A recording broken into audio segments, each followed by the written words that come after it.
Hello everyone, I'm Bruffy1322 and this video is going to show the fastest fully upgraded Sports Classics cars in terms of top speed. We're quickly going to go over the slowest vehicles right now, and as always the position counter is in the top left with the actual top speed the car achieved in the top right.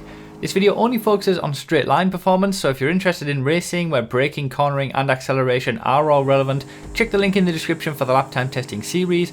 And if you want to know more information about this testing, including the extent to which it's accurate and how useful it is for you personally, have a read of the full description as everything that you need is in there.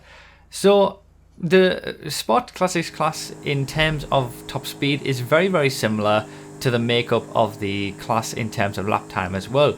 At the bottom end here, as you're seeing, we've got the three Tornadoes. The same as what I said yesterday, the Cabrio and the regular Tornado are exactly the same, and actually the same top speed is shared by quite a few of these Sports Classics vehicles at the lower end, these sort of low rider vehicles if you like, or what would make a very good low riders class with some of the muscle cars, as I mentioned earlier in yesterday's video. They all share the same top speed with 98.3 miles per hour as you're seeing here, and like I've always said, that when we have ties like that in terms of top speed, the ties are decided by which one is quicker around a circuit, so that's why you're seeing different positions and they don't share the same positions like we used to have it before. But yeah, even the Manana here in 15th place, the same 98.3, and the Mariachi Tornado at the very start, that only has a slower top speed because it doesn't get the benefit of upgrades. It would be the same as this if you could upgrade it. Now in 14th place we've got the Roosevelt. This gets exactly the same top speed as what we see in 13th place with the Roosevelt Valor, only a quarter of a mile per hour quicker than what we've just seen, so we're not even over 100 miles per hour yet, and we're already getting up to 12th place. So there are some very slow vehicles in the Sports Classics class, both around a lap in terms of lap time and in terms of top speed as well. And there is a big spread as well with that, because some of the vehicles we see at the top of the class are actually very good. So it's similar to it's kind of like a mini muscle cars class, the Sports Classics. It's a smaller number of cars that so the bottom end are very poor and the top end are very quick, and there's quite a wide spread despite the fact that it's a small number of cars. So it does just feel like a mini muscle cars class in that respect.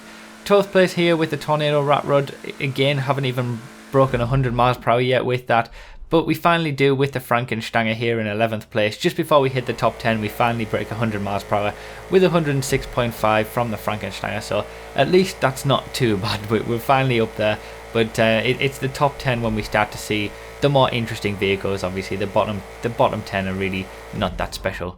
So in 10th place we've got the Stinger. Exactly the same position that it has in terms of lap time with 112.0 miles per hour.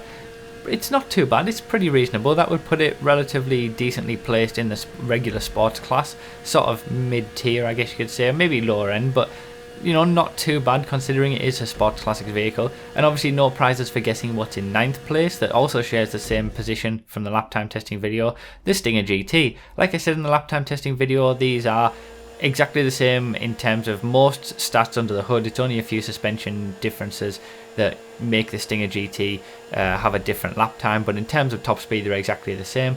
And both of these vehicles actually share the exact same top speed as one of the best vehicles in the class, that is the Sterling GT. So the Sterling GT is only in 8th place for top speed, and it only has a top speed of 112 miles per hour, which is very slow. Compared to the vehicles that we'll see at the top end, the Sterling GT has a very poor top speed, and for all of its ability around a circuit in terms of cornering and in terms of acceleration, it's its top speed that really does let it down. So it's always something you need to keep in mind if you're doing Sports Classic races and you just use the Sterling GT for everything. It's not going to do well in races that have a lot of long straights and require a lot of high speed sections, because obviously, as you can see, the Mamba here in 7th place with 117 miles per hour, we've taken a 5 mile per hour jump even just from 8th place to 7th. So we've still got quite a few vehicles that are going to be even quicker. Obviously in 6th place here with the Coquette Classic, that's a little bit quicker than the Mamba with a top speed of 118.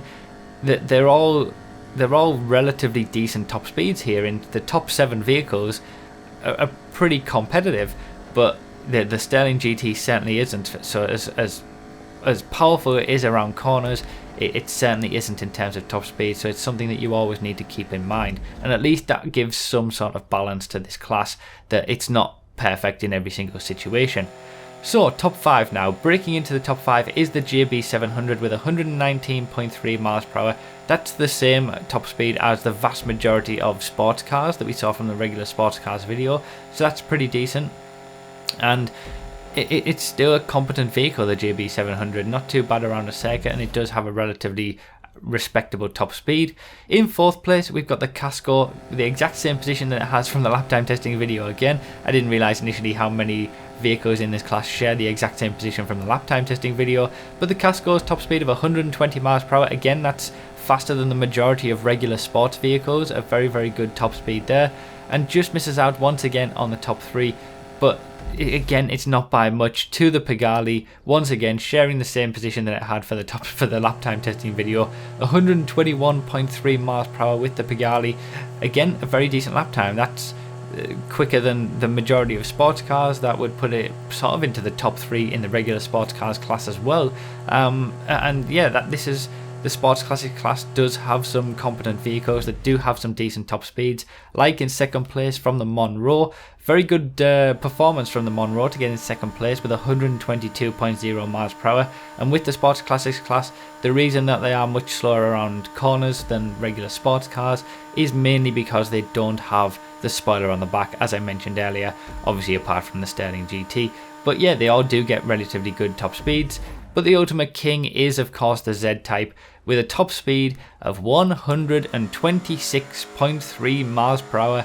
That is quicker than every muscle car in the game, that's quicker than every sports car in the game, that is quicker than the vast majority of supercars. The Z-Type has actually used to have the highest top speed of any vehicle in the game for a long time. A lot of people thought it was the Adder, but as we've seen from the supercars video, the Adder doesn't even have a higher top speed than the Z-Type, so since the game came out, the car with the highest top speed was always the Z-Type, until we had a few of the DLC vehicles that have since beaten that.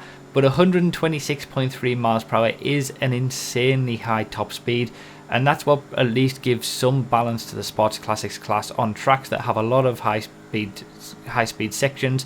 The Z-Type could take it to the Sterling GT as long as there aren't too many corners that the Sterling GT will be able to, beat it over that section for. But the Z-Type's top speed is absolutely insane. It is very quick. Like I said, quicker than all sport cars, all muscle cars. It's one of the quickest cars in the game, certainly in the top 10 of quickest cars in the game. I don't know exactly its position, but all you have to do is go watch the supercars top speed video and you would know straight away. But yeah, the Z-Type is very quick and a very impressive top speed from a sports classics car. Doesn't do very well in the corners, obviously, in comparison to supercars and sports cars and muscle cars, but it does have a very impressive top speed. So yeah, that's pretty much it. Obviously, remember to read the description for more info, comment with your thoughts, like the video if you enjoyed or found it helpful, and obviously subscribe for more as we're going through all the classes throughout the course of the next few weeks. Thank you all so much for watching. I really do appreciate it, and I'll see you next time.